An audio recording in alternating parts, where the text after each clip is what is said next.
Miami might be one of the most misunderstood cities in America. Beyond the beaches and ocean views, it's a city shaped by immigrants, surrounded by Everglades, filled with world-class public art, and wild chickens roaming the streets. Hello my friends, welcome back to Library Hunter. I'm Kathy. Following my previous visit to Orlando Public Library, I couldn't leave Florida without stopping by another fascinating library. The Miami-Dade Public Library System has been serving the community for well over a century, and this main library opened in 1985. At nearly 200,000 square feet, it is one of the largest public libraries in Florida. But what makes it special isn't just the size, it's how it brings together books, art, history, and local culture. With historic archives, special collections, and more than 6,000 works of art, it's much more than a place to read books.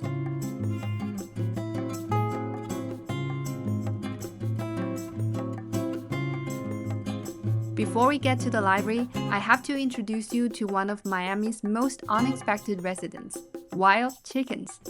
When I first came, I noticed these colorful chicken sculptures all over Little Havana. I assumed the whole chicken and rooster culture was unique to that neighborhood, but apparently their territory is much bigger than that. As we're walking to the library, they're just casually wandering around the park like they own the place. I think they're kind of adorable. They add so much character to the city and very fun to watch.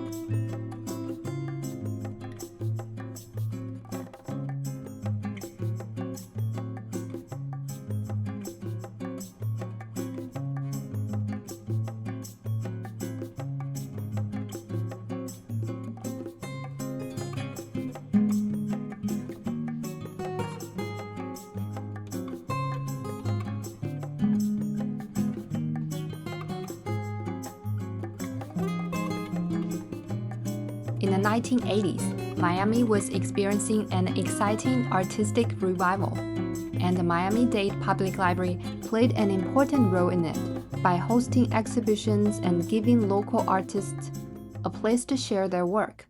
One of those artists was Fernando Garcia, a Cuban-American whose work blended science, mathematics, and social commentary.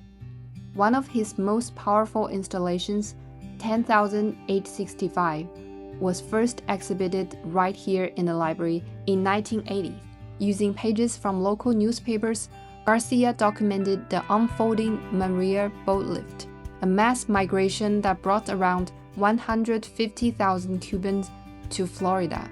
By preserving the artwork, the library also preserved a powerful piece of Miami's history.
One of the most iconic artworks ever created in Miami wasn't inside a museum.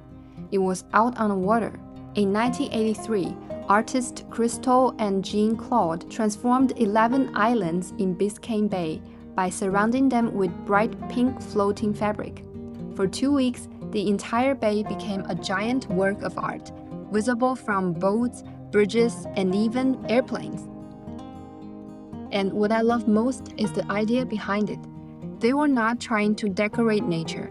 They wanted people to see a familiar landscape with fresh eyes and appreciate both its beauty and its fragility.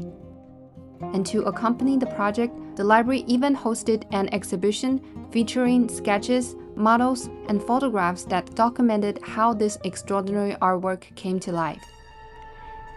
This is for the first time we were in court and federal court of the United States to get the permission.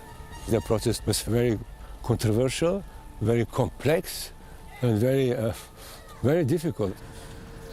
If you are not familiar with Crystal and Jean-Claude, they were famous for temporarily wrapping iconic buildings and landscapes in fabric, transforming familiar places into something entirely new. For example, their 1995 project in Berlin, where they wrapped the German Reichstag, the country's historic parliament building, in 100,000 square meters of shimmering silver fabric tied with blue rope. That was really impressive.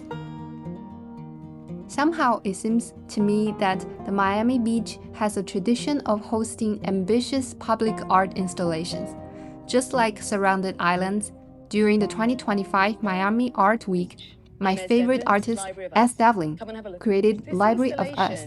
Is about seeing through the eyes of others. 2,500 authors have written the books on this library with completely differing points of view, able to disagree silently in between the sky, the sun, and the sea on Miami Beach. This is a work of art that's free, open to the public.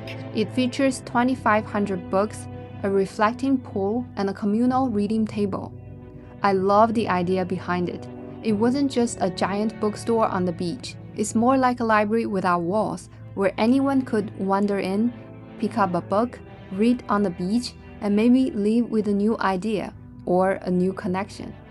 Jorge Luis Borges said, "I am not sure that I exist, actually. I am every book I've ever read."